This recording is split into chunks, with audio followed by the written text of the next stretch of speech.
Hey, what's up? Hello, everybody. Welcome back to Roll Pod, an Alabama sports podcast from Bama 247. I am staff writer Cody Goodwin, joined here today by fellow staff writers Mike Rodak and Alex Scarborough. Going to play another game today because we're in the middle of June and we got to come up with a bunch of different podcast games to get us through the offseason. We're going to break down or touch on the other 15 SEC programs. The assignment I gave Mike and Alex was to come up with a word for each SEC program ahead of the 2024 season, kind of a word that describes the state of the program, where the team's at, what the vibes are going into this upcoming season. We each got 5 teams that we divvied out over text, so we'll get to that here later in the show. But I wanted to start today's podcast with another one of Alex's stories, a really good story on Kalen DeBoer, Alabama's new head football coach. Alex, you basically outlined this story as if to say the general perception of Kalen DeBoer is that he's just kind of a dude, a dad who loves to play golf, who loves his family. He likes a little bit of softball, and he also happens to be one of college football's best play callers. You basically went out to say that there's a little bit more to him than that. And as we read through your story, which is on Bama 247, go check it out. It's behind the paywall. There's a lot more to this guy than just play calling and X's and O's and being more or less normal, maybe compared to his peers. What else did you find out about Alabama's new head football coach? Yeah, I started with that premise, which is, I think, what everybody's been hearing coming out of, the sit downs with DeBoer, which is like, oh man, he's just a normal guy. Like, he doesn't have this aura of being, super aggressive or whatever quality you kind of associate with head coaches. He's not that. And that's true. But I don't think you can be normal and do what he's done. I don't think it's possible. If it was, all 3 of us would make a lot more money than we do right now, and would be calling plays instead of talking about them. So it's just not true. So just trying to set out to figure out, like, okay, what is different, and talking to a couple of people who've worked with them, a couple of people who continue to work with them now, and just understanding that it's the level-headedness, it's the poise, it's the thinking about his career, the competitiveness that kind of lays a little bit below the surface, which is different and has sort of driven him throughout his career. Like, you can start at the very beginning, and this didn't even make it in the story. Like, when he goes to Sioux Falls, that program's not in great shape. Like, I think they had 2 or 3 wins, and he goes there, and they immediately turn it around. A lot of places he's been to, it's taking on a challenge, knowing that Fresno's not in great shape, knowing that Eastern Michigan's not in great shape, knowing that X, Y, and Z not in great shape, the programs, until you get to Alabama, really, that he's come in and turn around. And the way he's done that is through building culture, through being consistent, through empowering other people. And it's interesting, I talked to Courtney Morgan about him, about what makes him different. And he talked about, don't take all the calmness, the quietness for granted. Like, there's something there. I won't say what it is because we're a family program, but he talked about the night Kalen got offered the job to Alabama, and Courtney asked the question that everyone asks, which is like, you sure you want to take over for Nick? Like, that's the biggest expectations you could possibly have. And he said you'd have to be there, but like, just the look on his face, the sureness, just be like, no, like, what are you talking about? Like, he's like, that's who that guy is. Like, the confidence to say, not only am I going to do this, I reject the premise that there's any kind of pressure in that, because he's been through it before and he's won at such a high level. So very interesting to hear from Jeff Tedford, from Chris Creighton, about his leadership, his poise, his day in and day out kind of demeanor. He really has those qualities that I think instills belief and confidence in other people, and you've seen it in the results that have come about. You wrote in the story that he's maybe not polar opposite, but pretty close to being opposite of what Nick Saban was, right? Drill sergeant, we're going to do things my way. We're going to trust the process.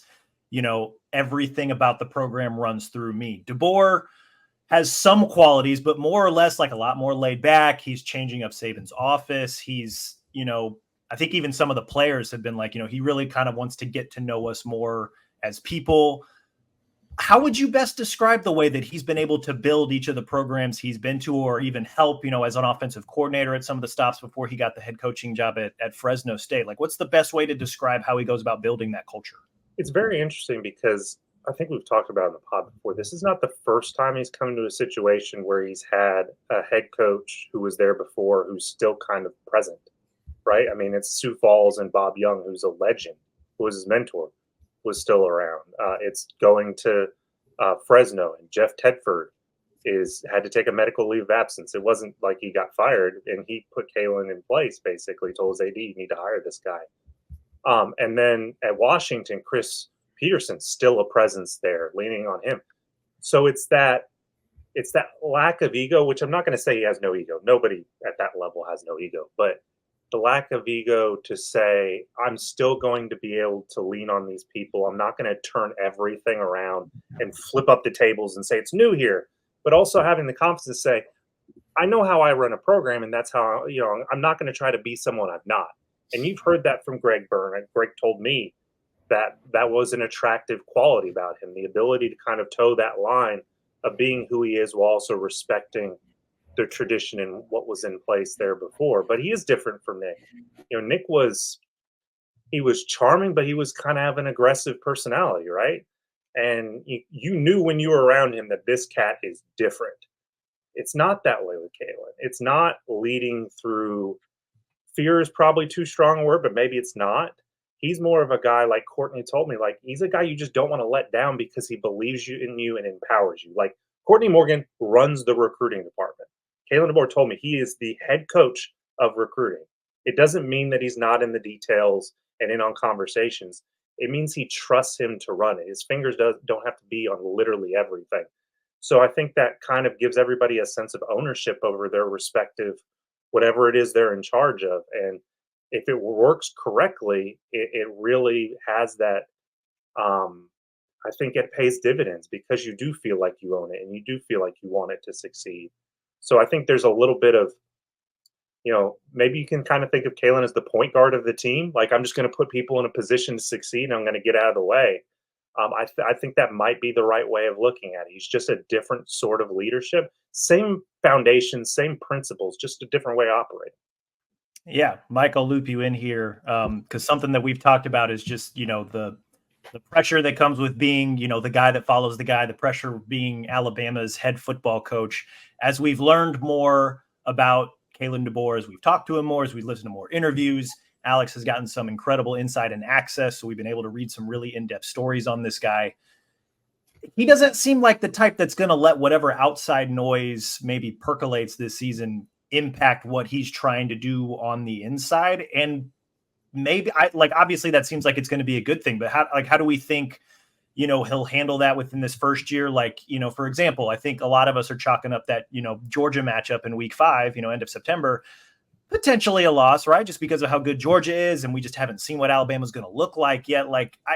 It seems like this guy is maybe uniquely built to handle the pressure that might come with a job like this. I'm curious what you think. Yeah. I mean, it's different ways to skin a cat. I think everybody for 17 years lauded Nick Saban for what he was able to do. And there's something to it in terms of what Saban represented and the process and the way he ran things. And there was a value to it. Like, they wouldn't have traded Nick Saban for anybody.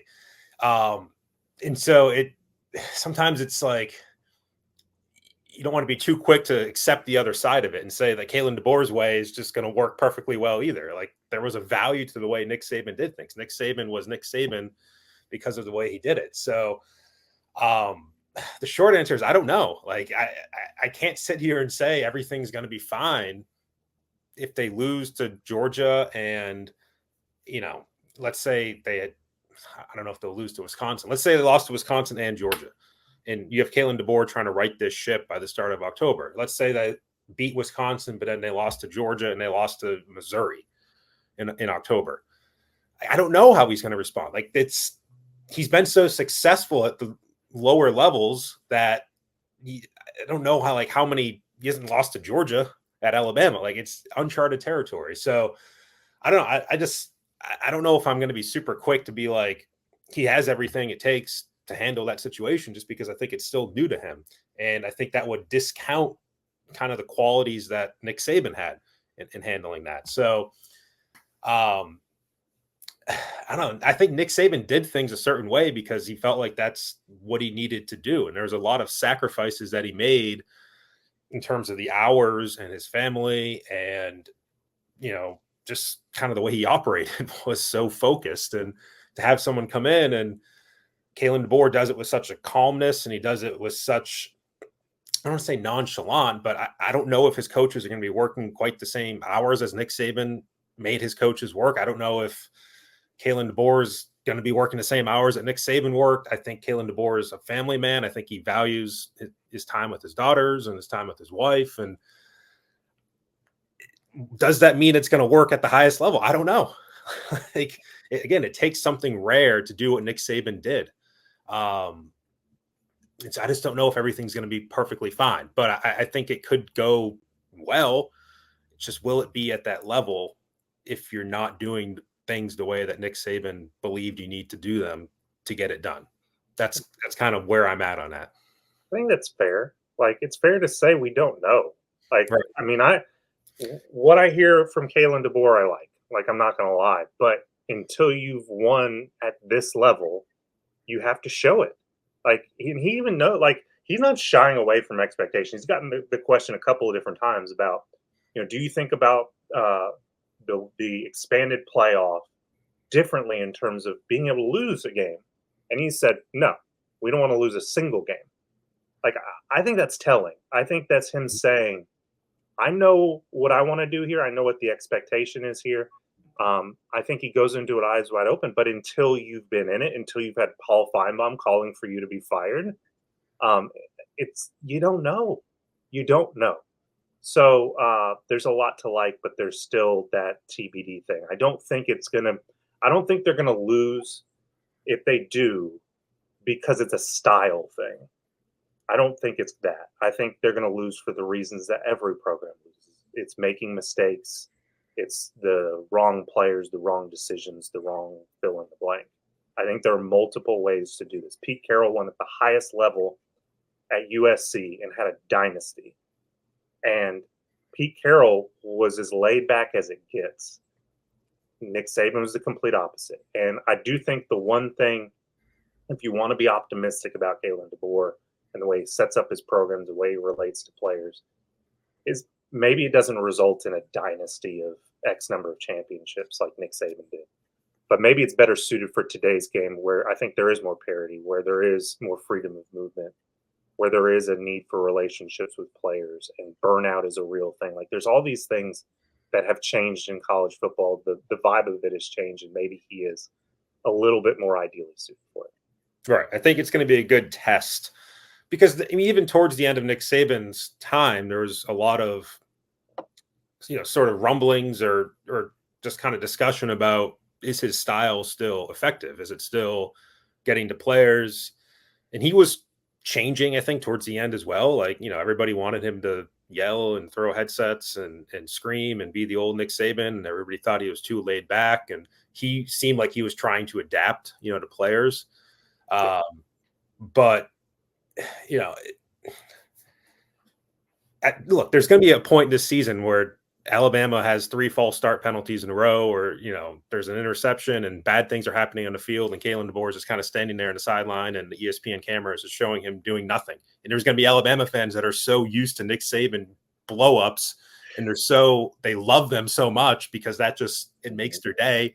Like, Alabama fans, it's like porn for Alabama fans watching Nick Saban yell at players. I mean, it's incredible. Like, it's something, just having come to this market, and especially having come from an NFL background where you don't really see that.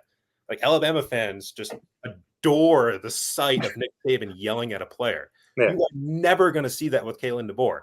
And so I wonder, like, are fans going to be sitting there on their couches and throwing things at the TV because Kalen DeBoer is not doing anything when things are going bad, just because that's his personality? But again, is that the better way of handling players in 2024? It could be. And I think that's maybe where Nick Saban was headed himself. If he was coaching another few years, like, he probably would have been even more mellow. So again, it's going to be a good test. Like I don't think we know the answer. I think Kirby Smart's obviously a pretty hard driving coach. I think he comes from the mold of Nick Saban. He's not Nick Saban entirely. And he's had a ton of success himself. Maybe that's where DeBoer needs to kind of find, the balance in terms of it might take something more to win at this level than it's taken him before, but still being authentic to who he feels like he is and how he wants to, treat players. I'm curious what you guys think about this. I don't think it's going to be a week in, week out Kalen DeBoer versus the ghost of Nick Saban on the sideline. Nick's not dead, obviously. But I don't think it's going to be constantly measured up against Nick. I think it's going to be Kirby. That's the one that he's constantly put up against, and the one he needs to beat on the football field, and the one he needs to beat in recruiting. And that's asking a lot because Georgia is what it is right now, and they've been entrenched for as long as they have. But to me, I think that's where the measuring stick is going to be the constant comparison. I wonder if you think it's more that than it is Nick, or maybe I'm off. I think at the very beginning, it's going to be everybody's just seeing how different this feels. And, it was kind of that way on A-Day, like what feels different about watching this team. I think it will be a lot of Saban kind of comparisons at the beginning, but the Georgia game comes quickly. I mean, it's 3 months from now, basically. So I think that's going to probably shift the conversation to DeBoer versus Kirby. And if Kirby comes in to Tuscaloosa and wins that game, then, I think that will bring that head-to-head into light more. But look, I think having Saban on game day every Saturday morning is probably not going to help Kalen DeBoer, because whether Saban wants to or not, he's going to have to say something about Alabama every single week. That's why ESPN's paying him a lot of money, is to give his opinion on the team that he knows best.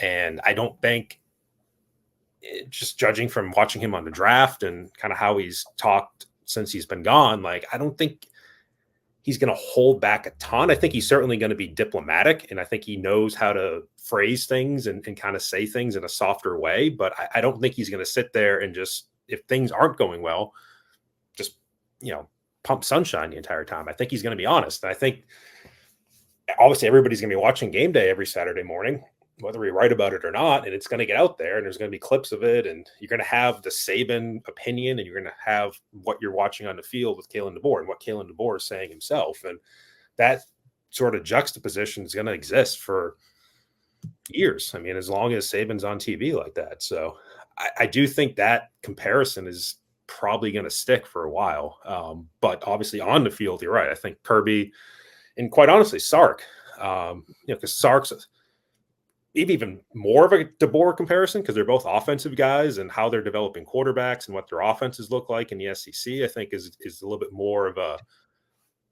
you can make that comparison better than you can with Kirby. So, Sark has an opportunity here to be the second best coach in the SEC, or viewed that way, if he has another good year here. So that's another one that, I think we're going to be talking about. Yeah. When have we ever seen, I guess, in college football, a legendary coach leaves a program, or a beloved coach leaves a program, and then he's kind of hanging over that program in the way that Nick Saban is going to be college game. Not only just the fact that he's going to be on College Game Day every Saturday morning, but you look at the schedule, there's a lot of opportunities for College Game Day to be in Tuscaloosa, where it won't just be a passing comment. They're going to have to really break down the game and really talk about coaching decisions and personnel and how the teams are playing and the vibe of the thing. I don't know that we've ever seen that before. Yeah, I mean, Steve Spurrier at Florida is probably the one that comes to mind, although that was not a direct, he didn't retire and go back. It was, there was some time in between, because he was at South Carolina. Yeah.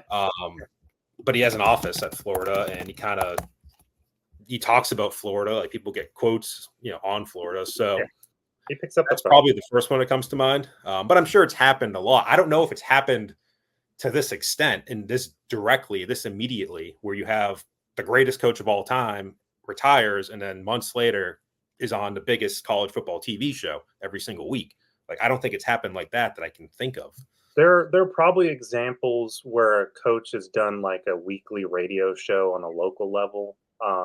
those kind of things exist, but the visibility piece of it is very different. That's a really good point that Mike brings up, because Nick is going to be asked to comment directly on Alabama. I just found it interesting, the product on the field, and especially the recruiting part. It feels like every time Alabama gets somebody, it's a comment either for or against Kirby Smart in Georgia and what Kirby would do, not what Nick would do. And I just have found that really interesting the first few months of this tenure. But yeah, the Saban and how he comments on Alabama, especially early on, and how that develops through the first season, is going to be worth paying close attention to, because again, like, I know not everybody wants to talk about I think this is probably too highfalutin a word. He's on Alabama's payroll still. He's still an employee of the University of Alabama.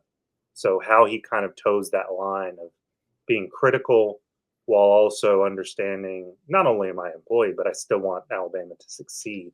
How he manages that spot will be interesting. It's going to be tricky for him, I think. But I think he's good with words. Mm-hmm. And just having covered him now for 5 years, you can kind of pick up on what he's thinking. Even if he doesn't say it directly, he phrases things a certain way. And again, he kind of softens it, but it's also evident what he's getting at. So I think McAfee will push him. I think McAfee could be a very useful person on that desk to say, hold on, are you saying this? And kind of push Nick into and then Saban has more blunt truth. Right. I mean, it does. It wasn't a coach, but like, I covered the Bills long after Jim Kelly retired, but Jim Kelly kind of hovered over that franchise for a long time. Still does. It was kind of, he's like the first family of Buffalo is the Kelly family. And so every single time that Jim Kelly talked, had an opinion, like, people read it, people listened. It was always a big deal. I remember, there was the whole thing with the protests in 2016, and Jim Kelly took a certain stance on that, and then the team took a different stance, and there was a friction there. So it's tough. Like, when you have somebody who people care about and they all remember, like, the great times when Jim Kelly played for the Bills, and then you have a team in that particular case that was not playing nearly as well as they used to, people are going to, I think, hover to that opinion of Jim Kelly because they value it, because they were winning with Jim Kelly. And if you have a situation where Alabama is not winning with Kalen DeBoer, they're going to hover towards the opinion of Nick Saban because they were winning with Nick Saban. What you don't want it to become is the Jerry Jones Dallas Cowboys dynamic, where every time more people are going to Nick Saban for his opinion than they are going to Kalen DeBoer. I'm not saying that's going to happen, but I think that's the risk in this sort of interesting dynamic that's going to exist. Mm-hmm. Good conversation that started with Alex's story about Kalen DeBoer. Veered right into Nick Saban. Maybe we're part of the problem. Well, it's all part of it. Yeah. Wanted to transition now to the game that we're going to play today. We're going to take the other 15 SEC football programs, and the assignment was to find a word that best describes the program, the team, where they're at in the hierarchy of the SEC. For some programs, maybe where they're at in the hierarchy nationally. We divided up all the teams alphabetically between the three of us. I'll start with you, Alex. We'll go alphabetically. Your first team, Arkansas. What word did you come up with for Arkansas ahead of 2024? I feel like we're on PTI. I like this a lot. Combustible was the word I came up with. It feels like it is getting ready to either do something really good or something really bad. The on-field product, when we're talking about the roster, doesn't look terribly promising. When you got Taylon Green competing to be the starting quarterback, you lost Rocket Sanders as your running back. I mean, I could name Arkansas's receivers, but you wouldn't know who I was talking about. Landon Jackson's a really good defensive end. Can't win games on his own, but it's the Sam Pittman on the hot seat, which is already interesting enough. And then let's go hire Bobby Petrino. Why not? Let's not create the most awkward, potentially combustible dynamic you could have at Arkansas during an offseason like that. It's just incredible to me. Like I mentioned earlier, the dynamic of Jerry Jones and the Cowboys head coach, and who does the media go to? Like, when do you hold Bobby Petrino's press conferences because they love him there and they're going to think of him as the head coach? Like, how do you navigate that? And if they lose a couple of games, is it immediately Sam's out, Bobby's in? Like, it's just, it's a difficult, it was already going to be a difficult situation. And maybe Bobby solves it as the offensive coordinator. But I think that Arkansas fans, if he doesn't solve it as offensive coordinator, they're going to want him to solve it as the head coach. And I think that's just a very SEC type way of thinking. I don't know. But it has so much potential to go wrong and therefore so much potential for entertainment. You almost sound like you're excited to watch it unfold from a distance. How often do we get stuff like this? This is, I mean, it's like a melodrama. Like, He has to bring back the guy who, the motorcycle, the whole thing, and you just, it's like you've rewritten history and now you love him again. And it's incredible. And by the way, I like Sam Pittman. Everyone there likes Sam, but because the results aren't there, you bring Bobby in? Like, whose idea was that? I don't necessarily believe it was Sam's, because now he's got the guillotine over his head. I was going to say, he's unquestionably number one on the hot seat in the SEC, right? Going through the season. Yeah, I would. Him, Billy Napier too. True. Yeah. We'll get to Florida. I got a good word for them. Yeah. The other thing too about Arkansas that I think is interesting is Sam Pittman, offensive line coach by trade, very good at it, right? At least when that's his full capacity, right? They're trying to portal an offensive line this season. Yeah, and if that goes poorly, which when does portaling an offensive line go well?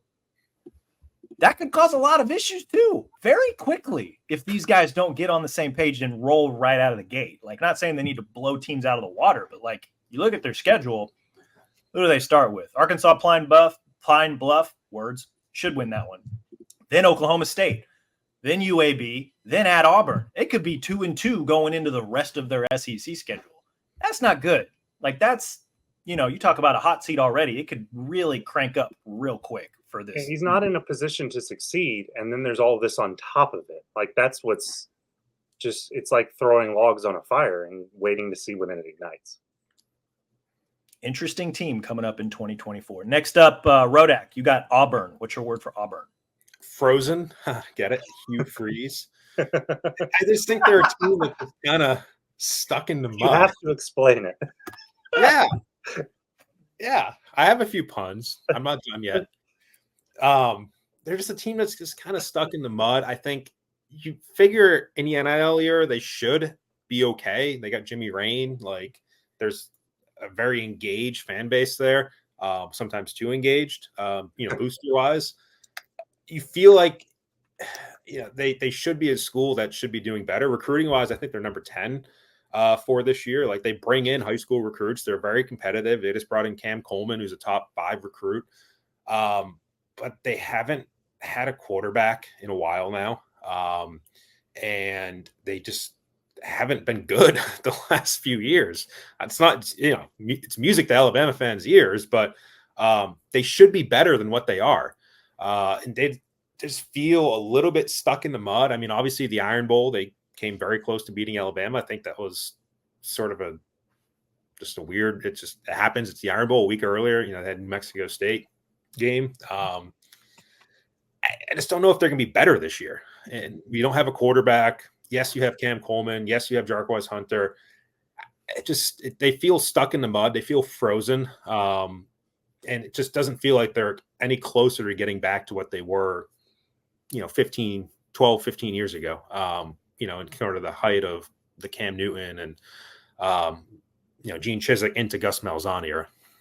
The decision to retain Peyton Thorne still boggles my mind. And retain it's a weird thing to say now, but that's kind of where we're at in college sports, where you didn't go portaling for a quarterback, or at least you didn't push hard enough for one, given what we saw from Peyton. The only thing I can do to give Hugh Freeze the benefit of the doubt, not that he squandered that before, is look at what Peyton was like when he was rolling at Michigan State, and look at the lack of skill they had at receiver a year ago. Like, it was bad. It was as bad as I've seen at that place in quite a long time. Just guys who couldn't win individual battles, it felt like. So you do upgrade at that position. It's not just Coleman. They had a really strong receiver class. I question the offensive line a little bit. Who are going to be the playmakers on defense? Losing a Jalen Simpson really hurts. But they do seem like a team that is just kind of stuck in neutral. Frozen is a good word. Until they get that quarterback who can be the difference maker. And maybe Peyton rediscovers that. Really interesting to hear comments he made on, I believe it was the next round, basically saying there was no level of detail in the offensive game plan last year. I don't think that's paraphrasing. I think that's pretty much exactly what he said, and just promptly threw Montgomery under the bus. They've made that change. You bring in Derek Nix. Whether or not he's calling plays, you have to ask Lane Kiffin that. But yeah, maybe that kind of shakes things loose. But they're an interesting program because they did, as bad as they were, they took Alabama down to the wire. And not just that, they took Georgia down to the wire too. Both of those games were at home. They're both down the road now, so maybe it's different. But very curious to see how they progress under Hugh Freeze this year, if they do at all. My one question about Auburn before you laid all that out, and as I was looking up their schedule, does the vibe change if they start 4-0, right? Because they open with Alabama A&M, they get Cal at home, they beat them last year, New Mexico, and then Arkansas. Then they get into the meat of the SEC schedule, right? Like they get Oklahoma, then at Georgia, at Mizzou, at Kentucky. They finish at Alabama. They've got A&M and Vanderbilt both at home. Like there's a path, I think, to 7 wins, maybe 8 wins, depending on the talent of some of these freshmen that pan out in just another year in a Hugh Freeze's system. Does the vibe change at all if they're able to get off to a hot start and they're able to maybe take advantage of, where's Kentucky going to be at, even though that's a road game? Where's A&M going to be at, even though that's late November, right? Like there's a path, but, I guess I maybe have to see them first before I believe that they can actually go down that path. If you win the right 8 and those young receivers play like they're supposed to, it does improve because they are, for the reasons Mike laid out, they are positioned to succeed. I mean, they do recruit at a pretty high level. They do have money in terms of NIL. And they think they got the quarterback of the future. I know his name's not Walter White, but I'm just going to keep calling him Walter White because it sounds better. The young quarterback they got. So maybe he shows a little bit this year and you sort of get that vision of progress. But it does feel like 25 is the year, not 24 for them. I think that's fair. Next up on the list, Florida. The word I went with, this was my assignment, was pressure. Back-to-back losing seasons under Billy Napier. Florida, I didn't realize this, hasn't had a winning season since 2020, and you can make the argument, does that actually count? There's been good, yeah, right? So there's been good recruiting vibes. It hasn't necessarily translated to big SEC wins. At one point last year, they were 5-2. Believe that was after they had beaten Tennessee because Tennessee just never wins in Gainesville. Then they lost 5 in a row to end the season, 5-7. Graham Mertz is back at quarterback. Believe they have 15 total starters returning.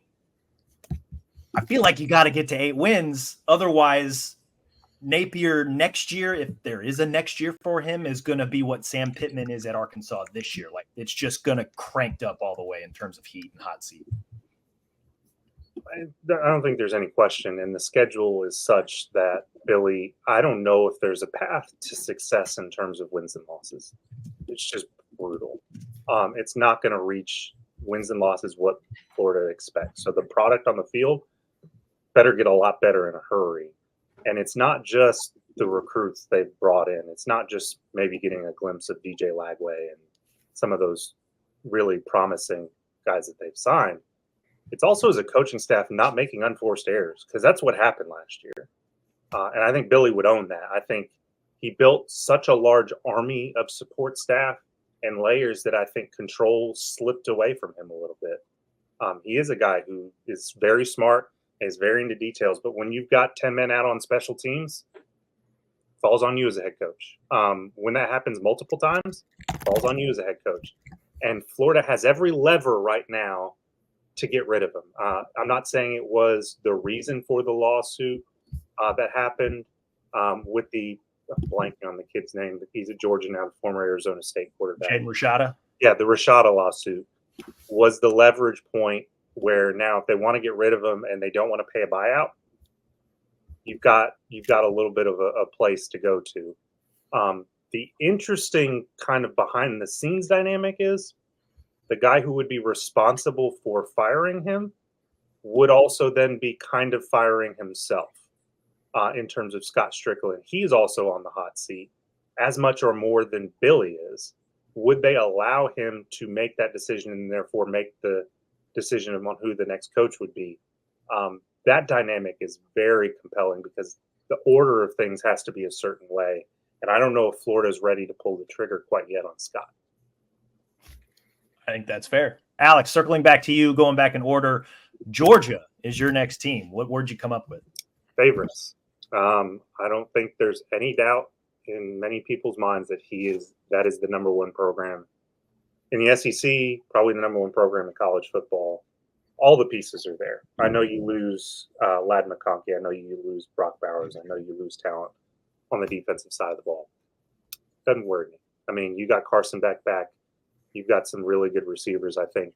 I think especially Dominic Love and Rara Thompson, the guys who transferred in last offseason and didn't make the biggest impact. I think another year in the program really changes that. And then the defensive side of the ball with Malachi Starks, Nazir Stackhouse, Michael Williams, like Smail Munden. You've got so many guys on that side of the ball that they should be the favorites for a reason. And that's why that game against Alabama early in the schedule is so compelling. It all sets up perfectly. I think roster-wise, where Georgia is programmed for them to make yet another run.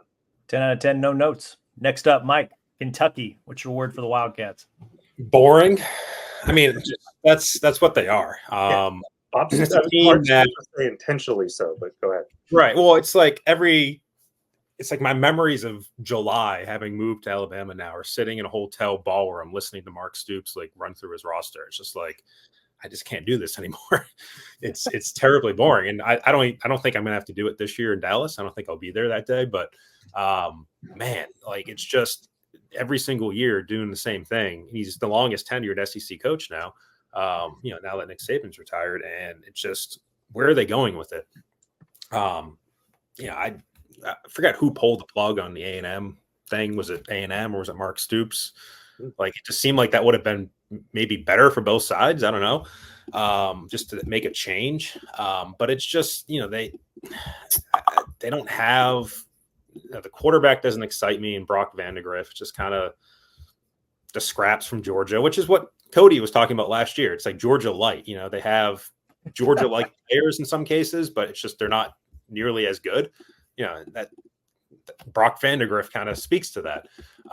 Barry Brown is a player I think Nick Saban always talked about as being dangerous, and it's just, I don't know. Like, we went Deion Walker. Deion Walker's a nice player.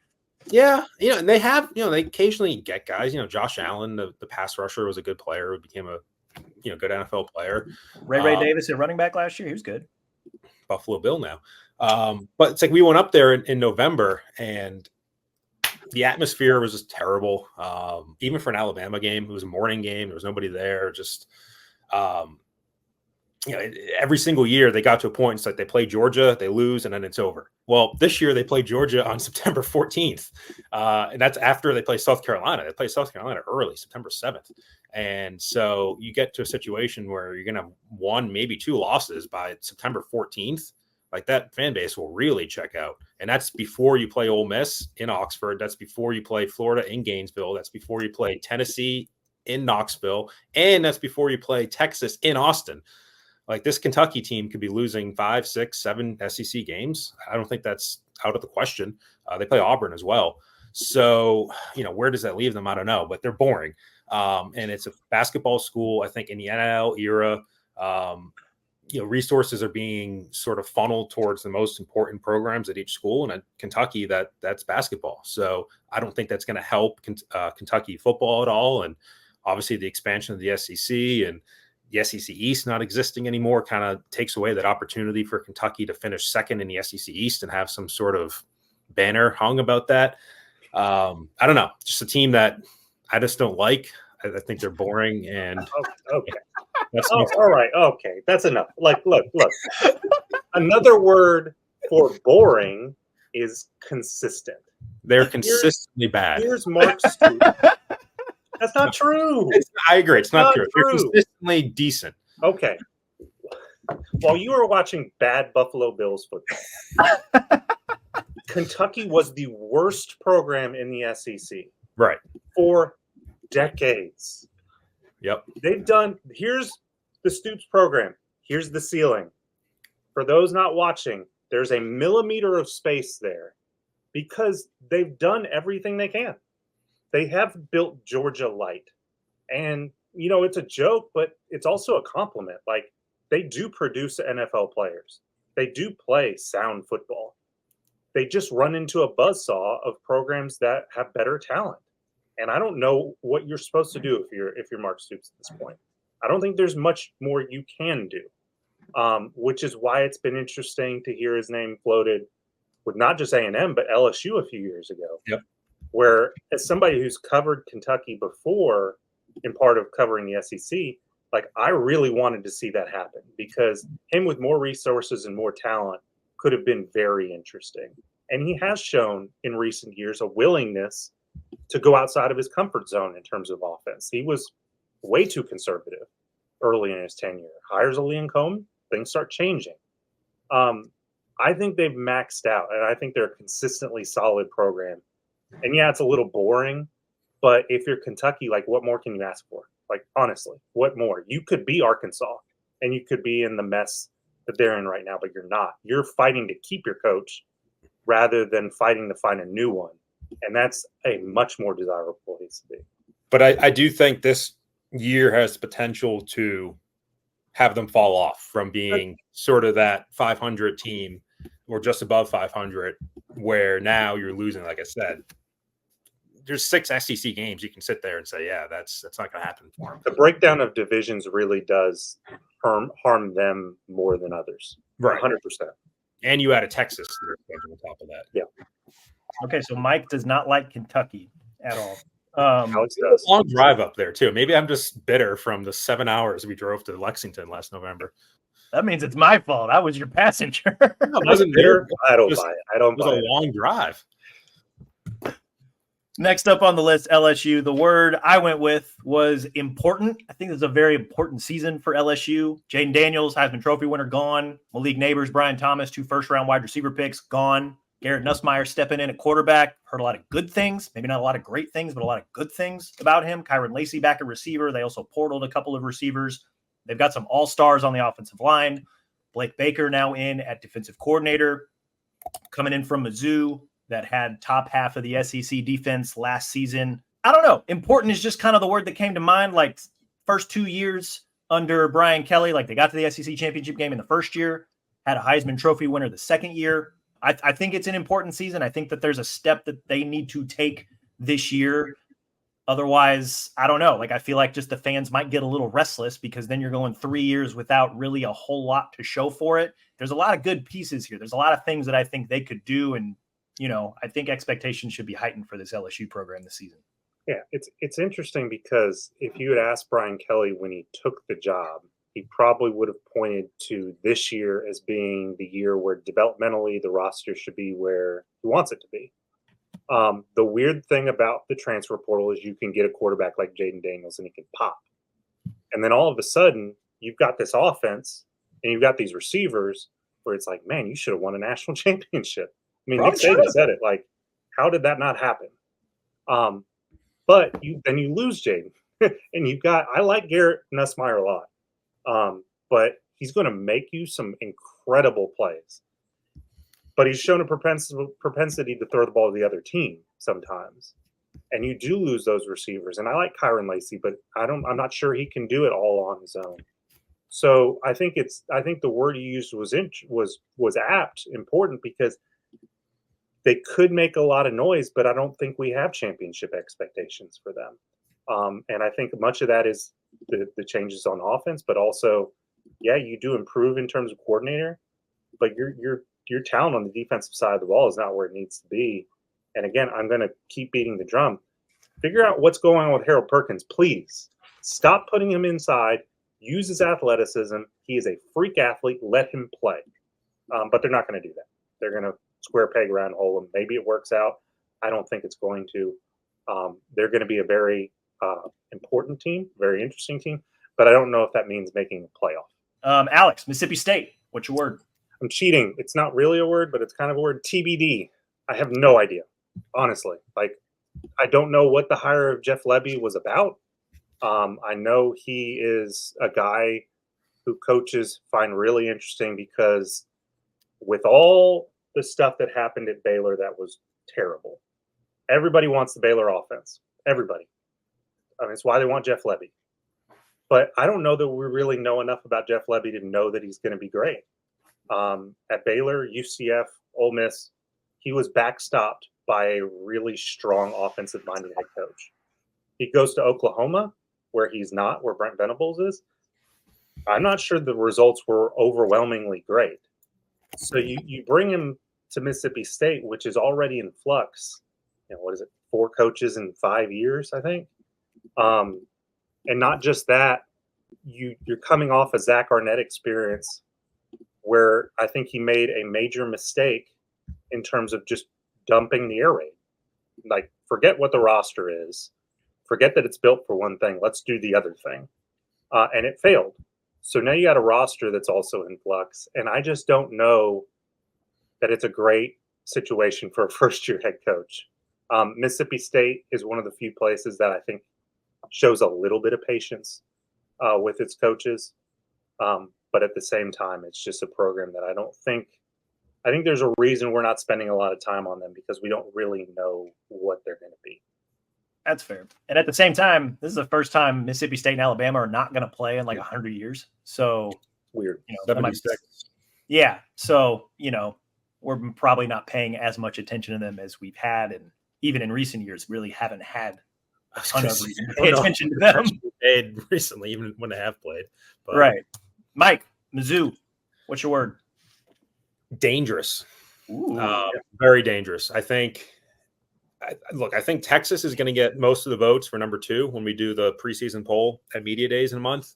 I think Missouri could get some consideration, and I think it wouldn't be the craziest thought. This is a team that, had lost to LSU last year. It was a crazy game, back and forth, 49-39, could have won it. Played Georgia tougher than anybody besides Alabama, I would say. And that's all they lost. And that was a really good Missouri team last year. And they return Brady Cook and Luther Burden, which is maybe the best quarterback wide receiver combo in the SEC this year. Am I crazy to think that? In the country. Right. When you was Isaiah Bond? Come on now. I don't know. Because you don't have Isaiah Bond hype has got to stop at a certain right. point. Like we'll get to Texas. We'll get to Texas. I have Texas, so I have some things to say. But look, that might be the best combination in the country, and that wins you some games, I think, having that quarterback and receiver. And the other thing that wins you some games is playing tomato cans. And Missouri's schedule opens up with Murray State at home, Buffalo at home. That's a bad Buffalo team that just lost Maurice Lindquist, and he would have been fired anyway, I think, pretty soon. You have Boston College that just lost Jeff Hafley at home. You have Vanderbilt at home. So that's your September, your first 4 games: Murray State, Buffalo, Boston College, Vanderbilt. You go to Texas A&M, which the environment's tough, but I think you should beat them. First year Mike Elko. And then you come back, you don't come back home. You go to the very difficult place to play. It's called UMass. 12th man light. Right. I don't know what Missouri's doing, scheduling a road game at UMass on October 12th. I think they call that a favor. That's what they have. And then you have Auburn at home. And then you have Alabama. So this is a Missouri team that I think has a very good shot of coming into Tuscaloosa on October 26th, undefeated, 7-0, given their schedule. And this is a team that has some capability against a young secondary that Alabama has to put up some points with what they have. They don't have Cody Schrader anymore, but they brought in Marcus Carroll, a transfer running back from Georgia State. They lost Ennis Rakenstraw on defense, but this is a team that I think is dangerous for Alabama. That's a team that wouldn't shock me if they came in and won that game. And if they did, then they're in a spot where you're potentially undefeated going into their open week. And then their final stretch would be home against Oklahoma, at South Carolina, at Mississippi State, home against Arkansas. I don't want to say Missouri's going undefeated, but they might. They might. The craziest thought in the world. Even if they don't, let's say they lose the Alabama game, I think there's still a pretty decent shot that they have one loss. And you're talking about Missouri being in that mix for number 2 and number 3 in the SEC and maybe going to Atlanta. So that's why I say they're dangerous. Yeah, the loss of the defensive coordinator is probably the one big question mark I think they have. Not only should they get to Alabama undefeated, I think they need to. I think the interesting thing with them is that if you don't run the table, people are going to be reading their schedule like you just did, like verbatim, like a fact check. It was right. It's that crazy, a ridiculous schedule. I don't know how it came together, so I'm not going to call out anybody. But like, if the playoff with one loss puts them anywhere near the top 8, strength of schedule no longer matters. Like, they're going to be the talking point where if they lose one game, seeding is going to be a problem. If they lose 2 games, I don't think they're getting it. And that's going to be a weird, like, for an expanded playoff and a 2-loss SEC team to not get in, that'd be wild. But that schedule is so bad that in a way it puts pressure on them because all of your chips are in for Alabama at that point. And to have that game on the road too is an even more difficult wrinkle. I don't pity them because they only have to play the teams they have to play, but it still puts them in a weird predicament. Mm-hmm. The first 7 weeks, the A&M game is the only one where I'm like, let's see what A&M looks like through the first 4 weeks. But you would think with the new coach, with, they had a talent exodus as well, that Mizzou maybe shouldn't be favored, but like they will have more good players than A&M, right? And especially like when you got a guy like Luther Burden, we saw how much that secondary struggled last year against Jermaine Burton and Jalen Milroe. They should be able to go in there and just, you got the best player, get him the ball, let him do the rest of it. And yeah, like that, they should be 7-0 coming to Tuscaloosa. And if not, there's probably a question or two about that program. But that's, well, and somebody who grew up watching them. What it sets up for, and again, is if they lose to Alabama and then are put head to head with Alabama on a playoff resume, you think the debates around Alabama whether they should get in the playoff before have been wild? That one's going to be crazy because Alabama could have 2 losses and still look better on paper than Missouri with 1 loss. Yeah, or a doomsday scenario for the committee: 9-3 Alabama with a win over 10-2 Missouri. Mm-hmm. Who gets in? Yeah. Oh, exactly. Oklahoma. The word I went with was patience. I think they need to show a little bit of patience in this first year in the SEC. It's year 3 under Brent Venables. They went 6-7 2 years ago. They went 10-3 last year. They've got Jackson Arnold coming back at quarterback. Brent Venables has shown that he can still do the defensive thing, right? Longtime Clemson defensive coordinator. Oklahoma, pretty stout defense last year, despite going 10-3. Had a win over Texas in Red River. Believe they're replacing all 5 starting offensive linemen, so that's maybe a little thing for worry. But another thing for worry is that it's year 3 under Brent Venables, so this should, in theory, be a pretty big jumping year for them. It's also year 1 in the SEC. This is a brutal schedule. You ready for this?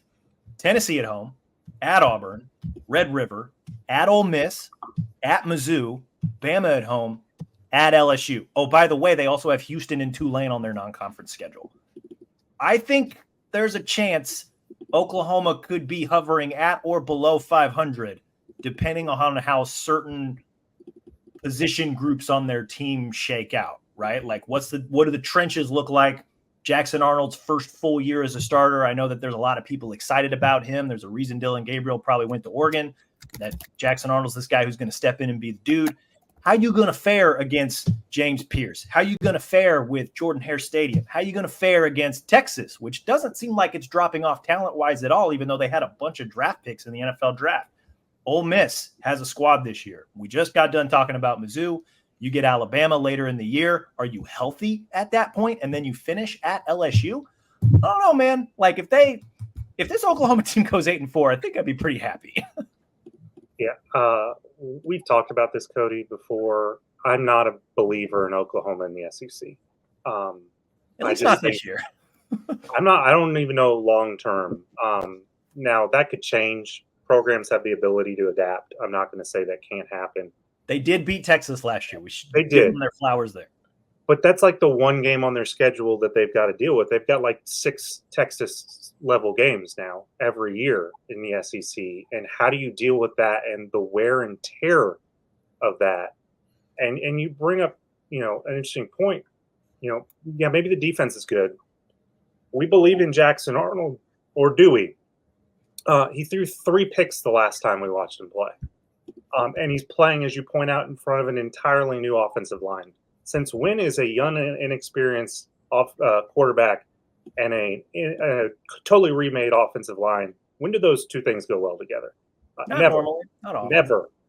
So, I just think they're in for a little bit of a rude awakening. Doesn't mean they can't turn things around. I don't really necessarily believe that's going to happen. You probably hear my voice. But I'm not a believer in what they are, especially this year. I think it's just a transition year. And we're some people are choosing to look at it otherwise. Yeah, I think if I'm Oklahoma, 8-4, I'm very happy. Yeah. I would not be shocked if 6-6, 5-7, even 4-8, if things really get off the rails early. I don't think that's out of the realm of possibility for this Oklahoma team, given the schedule, given some of the makeup and some of the position groups that they have. It could be a pretty rough year for Boomer in the first year of the SEC. Circling back to you, Alex, Ole Miss, what's your word? Cheating again because it's technically 2 words, but we're going to hyphenate it. All in. They are all in on this year to the point that it makes me a little bit concerned because of the pressure that goes along with that. But, I mean, you got a head coach coming back. You got both coordinators coming back. You got a 3-year starter at quarterback. You got a bunch of transfer additions that you spent a lot of money on. You got to win, and you got to win right now because if you don't, the bottom has the potential to drop out next year. It almost feels like they're all in to the point where Lane might be all in for that Florida job if it opens up. You win big enough this year, Billy's out, and then, hey, hi. I think they are the schedule's not the worst. The roster's in a really good spot, but it's Ole Miss, and you just wonder how do they handle the expectations of all of that because all of your chips are in. And you can either go boom or you can go bust. They've got a lot of talent, no question about it. Their schedule seems to there's a few landmines there, right? Like they got to go to LSU. They do get Oklahoma and Georgia, but both of those are at home. They have to go to Gainesville. They got to go to Arkansas. Not that Arkansas is like the biggest, mine, I suppose. But they also, the Egg Bowl at the end of the year. Like there's, I could see 11-1. I could also see 8-4, and a lot of people are left scratching their heads. If they don't make the playoff, it's going to be bad for Lane in that part. It's playoff or bust, I think, this year. The way they've set up the roster and what they have coming back. I think that's fair. So I also like Jackson Dart. I think he's a gamer. South Carolina, Mike, what's your word? Rattled because they lost Spencer Rattler. God. I'm going to be here. Mike is a dad, so the puns. And I need to set up my reactions again so you guys can get the full effect of the thumbs down. But look, I think there it is. Quarterback-wise, I think I think we did a ranking of quarterbacks on the 247 national site recently, and South Carolina is towards the bottom in terms of what KJ, have. Right? No. Who? Oh no, KJ went to. I'm thinking of Rocket Sanders. Never mind. Yeah, Rocket Sanders is their running back, and maybe that helps their offense. But Lenoris Sellers, second year from South Carolina kid, is that? Yeah, he's probably their quarterback. So he was the 34th ranked quarterback in the 2023 class on our rankings. 3-star prospect, who's your starting quarterback in the second year in the SEC. Not big fan of that. This is a team that obviously had a pretty good 2022 season. A lot of high expectations. Had a big contract extension for Shane Beamer after that year. Last year did not go quite as well. And now Shane Beamer is sitting here entering his 4th year at 10-14 in the SEC. And by the way, his schedule includes LSU at home in September. That still could be a tough game. Ole Miss, Alabama, at Oklahoma, versus Missouri, and home against Clemson. So a team that I think could easily lose 5 SEC games, if not 6. And you're in a position where I don't think Shane Beamer would be on the hot seat by the end of this year. But I think if he goes sub 500 in the SEC this year, I think you're talking about him in the same way we're talking about Pittman or Billy Napier entering 2025. And they don't have the quarterback. And that's, I think, their biggest problem. Just a team that, also we talk about the SEC East with Kentucky. Probably don't have the benefit of playing all those teams now. They do play Vandy this year, which helps. But, it's going to be a tougher road for them. And I just don't think the optimism that was there with Shane Beamer 18 months ago really exists anymore. Yeah. And by the way, can I mention Tyler Buchner again? They lost to Tyler Buchner that year in the Gator Bowl. Tyler Buchner threw 3 pick sixes. Am I right? At least two. I don't know if it was 3. 3 interceptions. I think 2 of them were pick sixes, and he still won the game. He found the end zone a lot. It just didn't work out the way he wanted it to. A lot of his throws ended in touchdowns. That's right. Yeah. Shane did himself a lot of favors early on in terms of not just winning games he wasn't supposed to, but just the way he comported himself. Very likable guy, bought himself a lot of goodwill to the point that right now we're not saying he's on the hot seat when the record overall might indicate that. They did a good job in the portal early. Going to be interesting to see if they can continue that in finding guys who can plug holes like a Rocket Sanders. But ultimately, it is going to come down to the quarterback position and whether that's going to be enough for them to have a solid year this year. I don't think we expect a whole lot from them. But yeah, it's a difficult situation they sort of find themselves in. Maybe Michael is a guy. Always root for a quarterback with glasses, but not really sure if it's going to work out right away, at least. Tennessee, I'm going with Darkhorse. I think that there could be a pretty special season here in Tennessee this upcoming season. They got a new quarterback, Nico. I'm not even going to try to pronounce his last name, but he looked fairly good in the bowl game against Iowa last year. And there's a lot of hype surrounding this kid that he could, maybe not get them back to what the Hendon Hooker, Jalen Hyatt offense was, but at least closer to that than what Tennessee had last year. They've got good receivers, right? Brew McCoy, Squirrel White. They added Chris Brazzell from Tulane.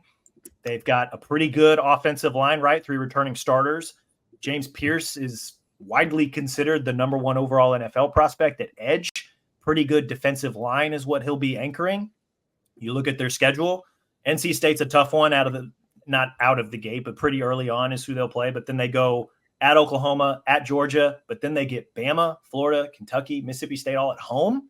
Like, probably 10 wins on this schedule for Tennessee. And 10 wins kind of on that bubble to who goes to Atlanta, who doesn't, and it for sure puts you in the playoff conversation, I think. There's a lot of people excited about this Tennessee team, and I see it. I get it. I understand it. This could be a pretty fun offense this year. You got a dude on the defensive side of the ball. You got a pretty favorable schedule. I like Darkhorse, like little off the beaten path Darkhorse, but this is a team that could make some noise this year.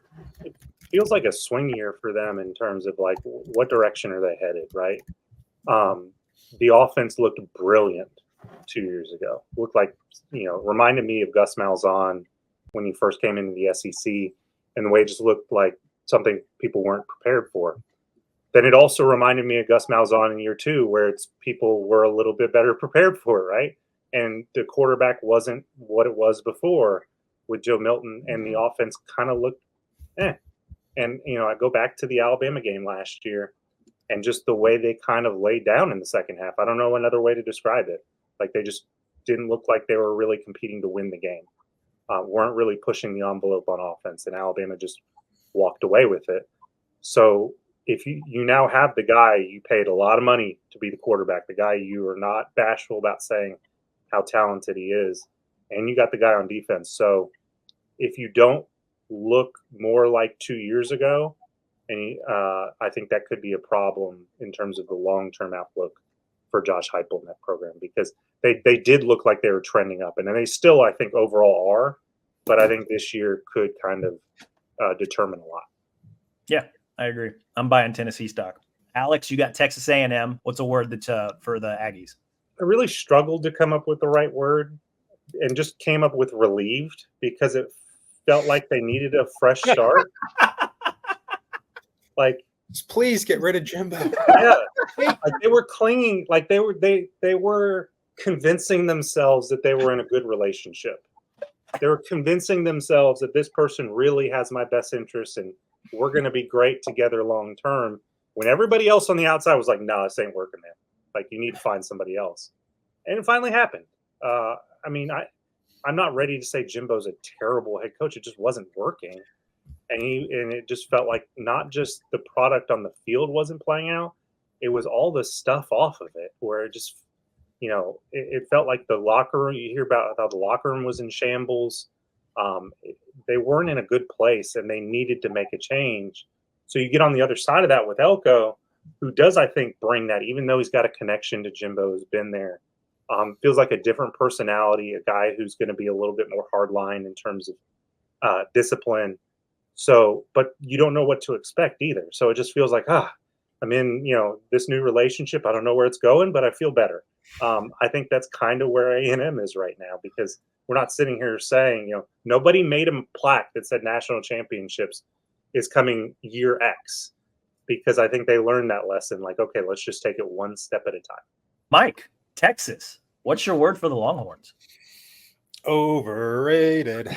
Look, honestly, I'm a Texas believer this year, and this is going to be weird for me to kind of explain this. I might put Texas number 2 when I do my ballot at SEC Media Days, and I think they could be a pretty good team this year, but I still think they're overrated, and I still think to have them be right in the mix as, probably one of the top 3 teams in terms of like national title contenders is probably not appreciating how much they've lost.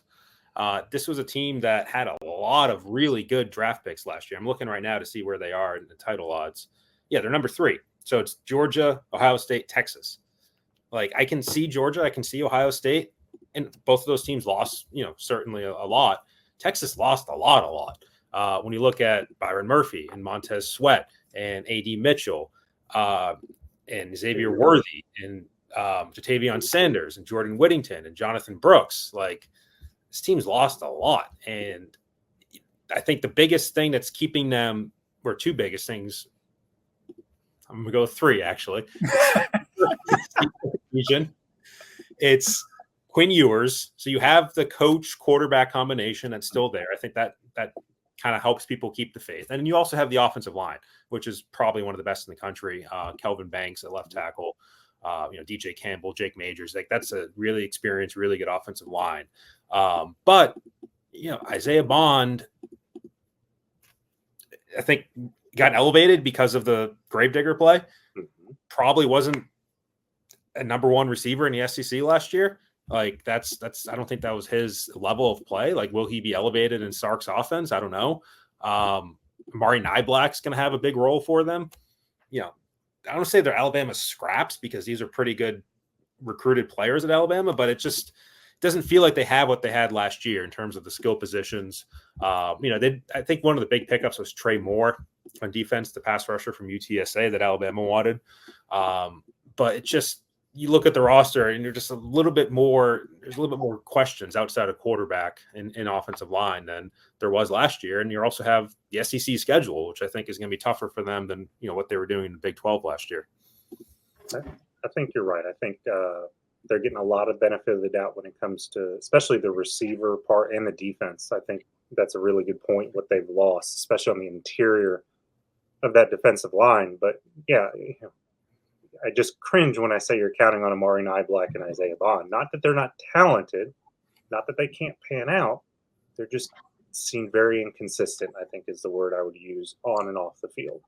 Right. And you've got to win it at a high level. You got to be able to do that. And I know, I love Sark's offense when it's rolling, and it can make put guys in position to really succeed. But it's not magic. You've got to have guys like A.D. Mitchell and Xavier Worthy were really good players. So can those guys become that caliber of player? You got to prove it. I still think, if I'm filling out a ballot, I do put them right behind Georgia, but I think those questions are also very fair. And again, coming in the SEC, like we talk about coming in the SEC for Oklahoma being a real transition. We all kind of give Texas some more benefit of the doubt, and I think there's good reason for that. But at the same time, that's a piece of this that should not be underscored, especially late in the season. Like, I can't emphasize enough. It's the wear and tear of week in and week out dealing with an SEC schedule. Where they are week 4, week 5 versus where they are week 13 could be very different. So 2 points on Texas. One, I think Sark, and you alluded to this, will find a way to maximize the talents of Isaiah Bond and Amari Niblack on a more regular basis than Tommy Rees did last year. Just my thought. Seems like Bond could slide into what Xavier Worthy was last year. Seems like Niblack could slide into what Jatavion Sanders was last year. Not saying that they're not going to miss a beat, but I can see that those players sliding into those roles and having pretty big seasons. Second point, I'm not sure that Texas has the same SEC gauntlet as Oklahoma does when you look at their schedule. Like, they honestly, like, non-conference, they not open, but second week they go to Michigan. That'll be a fun one. Then they get Red River later on, early October. They host Georgia. Like, you get that game in Austin. Like, they could play twice, possibly 3 times this year if Texas is as good as a lot of us think they are. The rest of their SEC schedule, Mississippi State, you get them in Austin.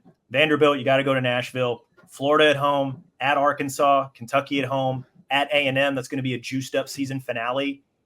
It's not when you look at Oklahoma's schedule, it's not Tennessee, Auburn, Texas, Ole Miss, Mizzou, Bama, LSU. Like, it's just not the same caliber. I agree that the week in, week out wear and tear, how does that impact Texas? Because this is not the Big 12. Like we even talked about Kentucky being Georgia light. Like, they're going to come in and play sound football. It just doesn't seem nearly as daunting as Oklahoma's schedule. That's the only other point I want to make. I agree. It's just I think they're going to run into a buzzsaw if and when they get to Georgia in the SEC championship or in Alabama. I think those teams would be more physically prepared, have been in that environment before. I'm not sure slide in is. I think it's probably being too kind to Isaiah Bond and Amari Niblack. Those, especially the Jatavion Sanders, is a really good player. I don't think Niblack just immediately goes in there and makes that kind of improvement. But yeah, the schedule piece of it can't be ignored. So Mike doesn't like Kentucky or Texas. Put that on the record. That's the thing. Like, I don't dislike Texas. I think they're going to be a really good team that's still overrated, if that makes any sense. Yeah, I think that's fair. I think Ohio State has been in that vein recently, where it's like, yeah, they're really talented, but they shouldn't be a top 3 program. Right. I think they're maybe the 3rd or 4th team in the SEC that's going to get voted as number 2. That's all I'm saying.